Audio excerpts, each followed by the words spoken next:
యేసుక్రీస్తు నామములో వాక్యం వింటున్న మీ అందరికీ కూడా లివింగ్ గాడ్ మినిస్ట్రీ తణుకు నుండి ప్రత్యేకమైన వందనాలు తెలియజేస్తున్నాను. పేతురు రాసిన మొదటి పత్రిక 3వ అధ్యాయం 10వ వచనం చదువుదాం.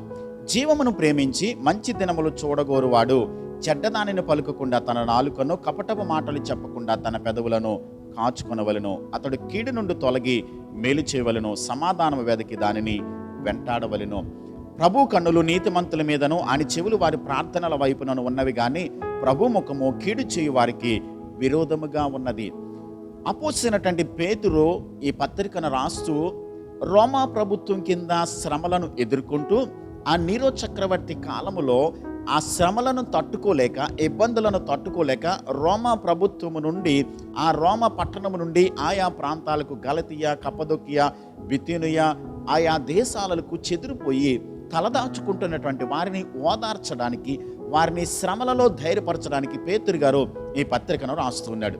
మనము కృప ద్వారా రక్షింపబడ్డాము.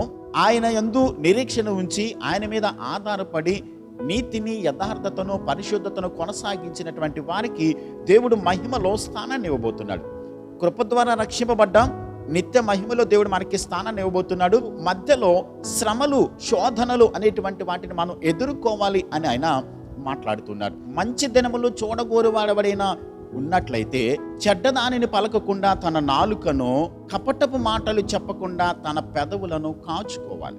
నేను రక్షింపబడ్డాను, యేసయ్యను నేను సొంత రక్షకునిగా అంగీకరించాను అని చెప్పుకుంటున్న ప్రతి వ్యక్తి కూడా గుర్తుపెట్టుకోవాల్సిన విషయం ఏంటంటే మన నాలుకను, మన పెదవులను జాగ్రత్తగా కాపాడుకోవాలి. నోరుంది కదా అని చెప్పని ఇష్టానుసారంగా ఏది పడితే అది మాట్లాడడానికి కుదరదు సుమా. క్రీస్తును వెంబడించేటువంటి వారు కపటపు మాటలు కానీ, అపవిత్రమైన మాటలు కానీ, చెడ్డ మాటలు కానీ మన పెదవుల నుండి రాకుండా జాగ్రత్తగా కాపాడుకోవాలి. ఎందుకనంటే మన నాలుకకు శక్తి ఉంది సుమా. జీవ మరణములు నాలుక వశము అనేటువంటి సత్యాన్ని సామెతల గ్రంథంలో మనం చదువుకుంటాం. అందుకనే ఒక బైబిల్ పండితుడు ఏమంటారనంటే, నువ్వు మాట్లాడే ముందు 1 నిమిషం ఆలోచించి మాట్లాడు. ఏదైనా పని చేసే ముందు 5 నిమిషాలు ఆలోచించి పని చేయి. అలాంటి సందర్భంలో మనం మాట్లాడేది మంచా చెడ్డా, మనం చేసే పని మంచిదా చెడ్డదా అనేది నిర్ణయించుకోవడానికి మనకు అవకాశం ఉంటుంది. కాబట్టి చెడ్డదానిని పలకకోకుండా, చెడ్డ పనులు చేయకుండా ఉండడానికి మనము ఆలోచించి మాట్లాడే వారిగా ఉండాలని వాక్యం మనకి స్పష్టంగా చెప్తుంది.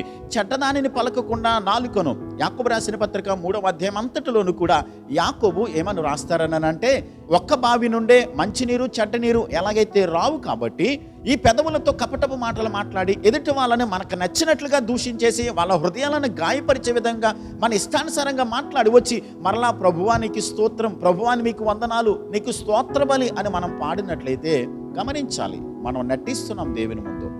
అలాంటి నటనతో చేసేటువంటి ప్రార్థన, అలాంటి నటనతో చేసేటువంటి ఆరాధన, అలాంటి నటనతో చేసేటువంటి భక్తిని ఎన్నడూ కూడా ఆశీర్వదించడు దేవుడు. వాక్యం సెలవిస్తుంది, మన నాలుకను, మన పెదవులను కపటపు మాటలు హృదయంలో ఒకటి పెట్టుకుని బయటికి ఒకటి మాట్లాడతాం. అది సరైన పద్ధతి కాదు అని వాక్యం స్పష్టంగా చెప్తోంది. వాక్యాన్ని వింటున్న మనం ఆలోచించాలి, నిజంగా మనం దేవుని బిడ్డలము, మనము దేవుని వెంబడించి వారమైనట్లయితే మంచి మాటలు రావాలి. ఒక మాట గుర్తుపెట్టుకోవాలి. 12వ వచనంలో ప్రభు కన్నులు నీతిమంతుల మీదను, ఆయన చెవులు వారి ప్రార్థనల వైపును ఉన్నవి కానీ ప్రభు ముఖము కీడు చేయు వారికి విరోధముగా ఉన్నది. గుర్తుపెట్టుకోవాలి, మన పెదవులతో కపటమైన మాటలు మాట్లాడి, మన పెదవులను నుండి గాయపరిచేటువంటి మాటలు మాట్లాడి వచ్చి మనం ప్రార్థన చేస్తే వాక్యం సెలవిస్తుంది, అలాంటి వారి ప్రార్థనకు దేవుడు చెవులు మూసుకుంటాడు. అందుకని కీర్తన గ్రంథం 141వ కీర్తన 3వ వచనంలో, యెహోవా నా నోటికి కావలి ఉంచుము, నా పెదవుల ద్వారమునకు కాపు పెట్టుమని దావీదు దేవుని సన్నిధిలో ప్రార్థన చేస్తున్నాడు. సామెతల గ్రంథము 4వ అధ్యాయం 24వ వచనంలో, మూర్ఖపు మాటలు నీ నోటికి రానియకము, పెదవుల నుండి కుటిలమైన మాటలు రానియకము అనేటువంటి వాస్తవాన్ని వాక్యం మనకి స్పష్టంగా చెబుతుంది. అంత మాత్రమే కాదు, ఎఫెసీ పత్రిక 4వ అధ్యాయం 29వ వచనంలో, వినువారికి మేలు కలుగునట్లుగా అవసరమును బట్టి క్షేమాభివృద్ధికరమైనటువంటి మాటలే మనం మాట్లాడాలి, అనుకూల వచనమే పలుకుడి కానీ దుర్భాష అయినను మీ నోటికి రానియకండి. దుర్భాష, నోరు తెరిస్తే చాలు దేవుని సన్నిధికి వెళుతూ కూడా ఇంకా అపవిత్రమైన మాటలు, బూతు మాటలు, చెడ్డ మాటలు మనము దేవుని బిడ్డలు మనం చెప్పుకుంటున్న మన మాటల ద్వారా అవసరమును బట్టి క్షేమాభివృద్ధికరమైన మాటలు మనం మాట్లాడుతున్నప్పుడు కొంతమంది ఆదరించబడే విధంగా, మనం మాట్లాడుతున్నప్పుడు కొంతమందికి మేలుకరంగా, కొంతమందిని ఆదరించగలిగినట్లుగా, ఓదార్చగలిగినట్లుగా కొన్ని సందర్భాలు మనం చూస్తూ ఉంటాం. ఎవరైనా నలుగురు ఐదుగురు కూర్చుని మాట్లాడుకుంటున్నప్పుడు ఎవరో అక్కడ ఇష్టం లేనటువంటి వ్యక్తి సడన్గా వచ్చి ఒక మాట వదిలేసి వెళ్ళిపోతాడు. అక్కడ ఉన్నటువంటి పరిస్థితి అంతా కూడా తారుమారైపోయి ఏం మాట్లాడాలో అర్థం కాని పరిస్థితిలోకి ఆ సిచ్యువేషన్ మారిపోతుంటుంది. చూడండి, సమయోచితముగా పలకబడినటువంటి మాట వెండి పళ్ళెములో ఉంచబడినటువంటి బంగారపు పండ్ల వంటిదని సామెతల గ్రంథంలో మనం చదువుకుంటాం. సమయోచితంగా అక్కడ సందర్భం ఏంటి, జరుగుతున్న సన్నివేశం ఏంటి, అక్కడ జరుగుతున్నటువంటి సిచ్యువేషన్ ఏంటి, దాన్ని తగ్గట్టుగా మనం మాట్లాడి కొంతమందిని బలపరచడానికి, కొంతమందిని ఆదరించడానికి, కొంతమందిని ఓదార్చడానికి, కొంతమందిని ఎంకరేజ్ చేసేటువంటి మాటలను మనం మాట్లాడి వారిని ప్రోత్సహించేవారుగా ఉండాలి. కానీ చూడండి, ఒక మాటను మనం విడిచిన తర్వాత దాన్ని వెనక్కి తీసుకోవడం చాలా కష్టం. గుర్తుపెట్టుకోవాలి, చాలా ఆలోచించి మాట్లాడాలని దేవుని వాక్యం మనకి స్పష్టంగా తెలియజేస్తూ ఉంది. చూడండి, కొన్ని సందర్భాల్లో డాక్టర్ దగ్గరికి వెళ్ళినప్పుడు డాక్టర్ గారు మన నాలుక చూస్తాడు. ఆయన ఎందుకనంటే మన హెల్త్ కండిషన్ ఎలా ఉందో మన నాలుక ద్వారా కూడా అర్థం చేసుకోవడానికి అవకాశం ఉంది. అందుకనే మన ఆత్మీయ స్థితి ఎలా ఉందో మనం మాట్లాడే తీరుని బట్టే ఎదుటి వాళ్ళకి అర్థమైపోతూ ఉంటుంది. వాళ్ళ ఆత్మీయ స్థితి ఎలాంటి స్థాయిలో ఉందో, ఆత్మీయ స్థితిలో వారు ఎంత ఎదిగి ఉన్నారో అనేది తేలికగా గమనించవచ్చు. కాబట్టి గుర్తుపెట్టుకోవాలి, మన నాలుకను జాగ్రత్తగా కాపాడుకోవాలి. అందుకనే మత్తయి సువార్త 12:34 యేసు ప్రభు మీదకి వచ్చినప్పుడు హృదయము నిండిన దానిని బట్టి నోరు మాట్లాడుతూ ఉంది. మన హృదయంలో ఏదైతే కలిగి ఉన్నామో, ఏదైతే మనం ఆలోచిస్తున్నామో దానిని బట్టి మన పెదవులు మాట్లాడితే జాగ్రత్తగా మనం మాట్లాడాలి.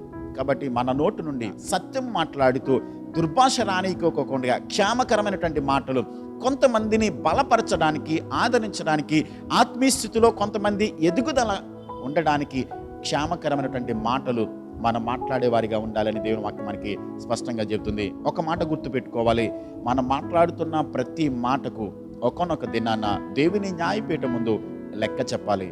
అది మంచిదైనా సరే, చెడ్డదైనా సరే, మనం చేసిన ప్రతి క్రియ, మనం మాట్లాడుతున్న ప్రతి మాటకు దేవుని ఎదుట లెక్క చెప్పాలి. కాబట్టి అలాంటి ఆలోచనతో జాగ్రత్తగా మాట్లాడుతూ మన మాటల ద్వారా అనేక మందిని బలపరిచేవారుగా ఉండాలని దేవుని సేవకునిగా తెలియజేస్తున్నాను. అలాంటి కృప మనందరికీ దేవుడు ఇవ్వాలని చిన్న ప్రార్థన చేద్దాం.